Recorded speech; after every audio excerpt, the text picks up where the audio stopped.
This is Goku's son, DBZ, and today, since I'm right now working on getting stuff together for doing game reviews, I thought I would do a list of the top 10 sci-fis of all time. Of course, I did top 10 sci-fi/supernatural before, but those were my personal top 10 mixed together lists.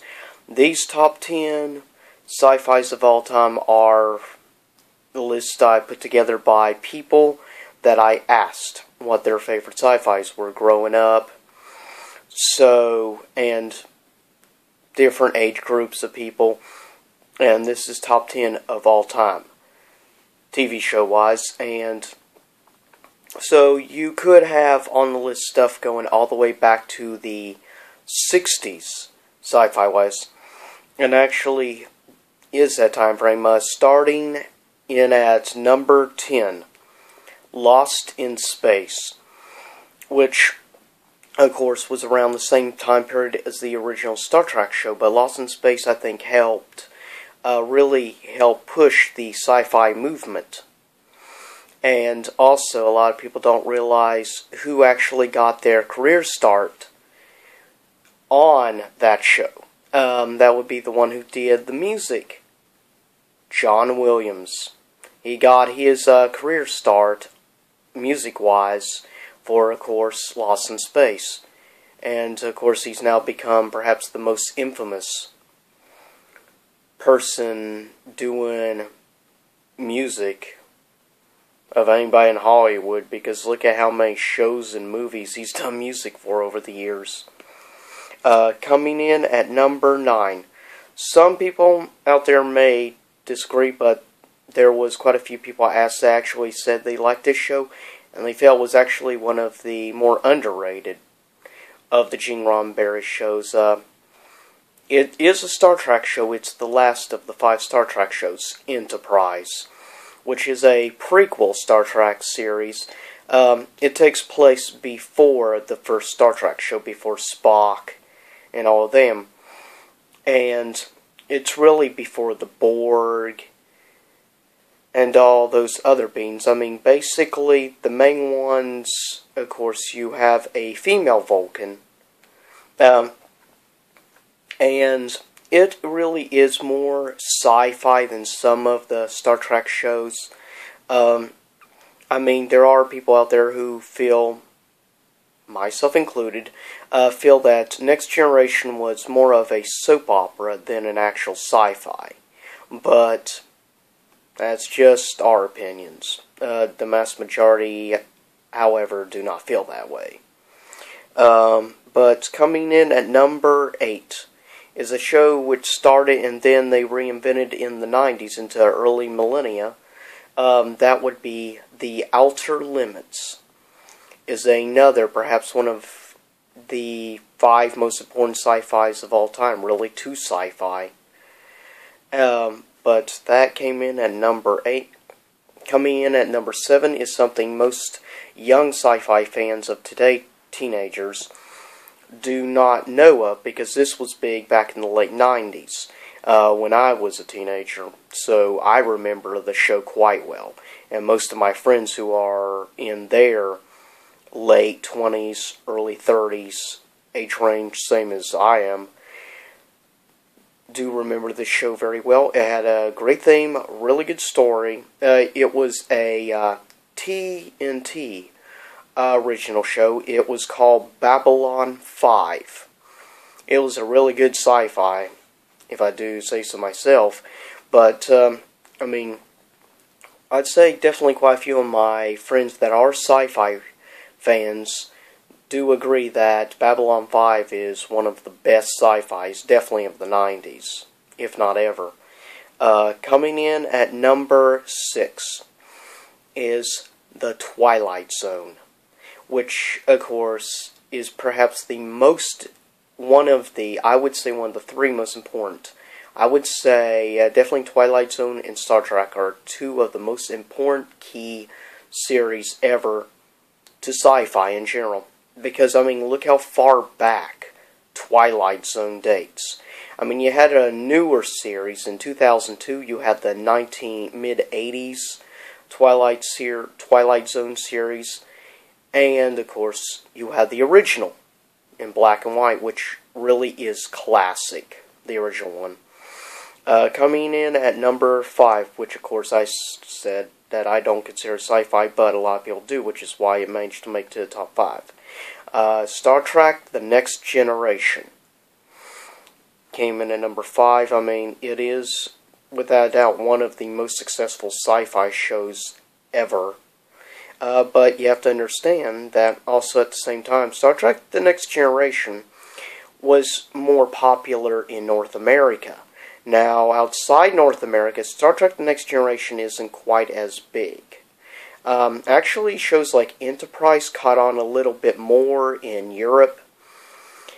And just to warn people out there of Doctor Who fans, I did, after that last vlog, I decided to check out Doctor Who personally.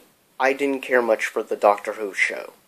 But that's just my personal opinion. And Doctor Who did not make the top 10 list because a lot of the people whom I asked and surveyed were not big fans of Doctor Who. So, don't troll me or attack me just because Doctor Who did not make the list. It's not my fault that a lot of the people I did question were not Doctor Who fans, so don't blame me. Coming in at number 4, Sliders, which of course is the show based on dimensional physics and theoretical science. Of the Sliders, there was 5 seasons in total. Season 1 through 4 was incredible, though season 1 and 2 into mid-season 3 was, I mean, amazing, with, of course, the actor they had playing Maximilian Arturo was a great actor, and of course, people remember him from Lord of the Rings. But he is a genius and brilliant actor, and he's what made Sliders such an incredible show. I mean, the character Maggie, somewhat annoying at times, but alright overall. I did not like season 5 because they had something happen to Quinn Mallory, and so they changed actors. And the guy who they ended up having play Quinn Mallory throughout the rest of season 5 was not a good actor at all, compared to who they had for all those over 4 seasons played Quinn Mallory. He just couldn't match the talent. Coming in at number 3, Sci-Fi Channel original show, Stargate SG-1, which is an interesting show. I mean, it's also based on parallel dimensions, not based on theoretical science and dimensional physics like Sliders is, but it is definitely, though, one of the most successful sci-fi shows ever. Now, Stargate Atlantis didn't make the list because a lot of people felt that Stargate Atlantis just did not do such a great job that SG-1 did. And of course, SG-1 mixed in a lot of stuff with ancient Egypt because a lot of people do believe in connections between aliens and Egypt because of how advanced their society was. Personally, I love Egyptology, Egyptian history. So I very much enjoy that myself, and a lot of people out there are huge Stargate fans. I mean, I'd probably say 70-80% of my friends who like sci-fi are big Stargate fans, most definitely. Of course, leave me a list of what your favorite sci-fis of all time are, and I'm sure I'll get a lot of Doctor Who remarks. Definitely, I'm sure of that one. But coming in at number 2 is perhaps one of the most successful Star Trek shows outside America. I mean, it was a huge success in the United States, but it was a big success in Europe and also pretty popular in Japan as well. And Japan's a big market on the sci-fi area, so that's important to do well in Japan. and that is Star Trek Voyager, the fourth of the Star Trek shows. Some people felt it was more sci-fi, like Enterprise, and less soap opera, like Next Generation. And 50-50 on Deep Space Nine. But, yes, Voyager came in at number 2, which, I mean, personally, Star Trek Voyager was a good show. A lot of course, guys liked 7 of 9. Coming in at number 1, Sci-Fi Channel original show, Farscape, which has one of the most kinky and most twisted villains ever. Of course, that would be Scorpius, which is half Peacekeeper, Sebastian, half Scaran. Which the Scarans are a very interesting alien race. But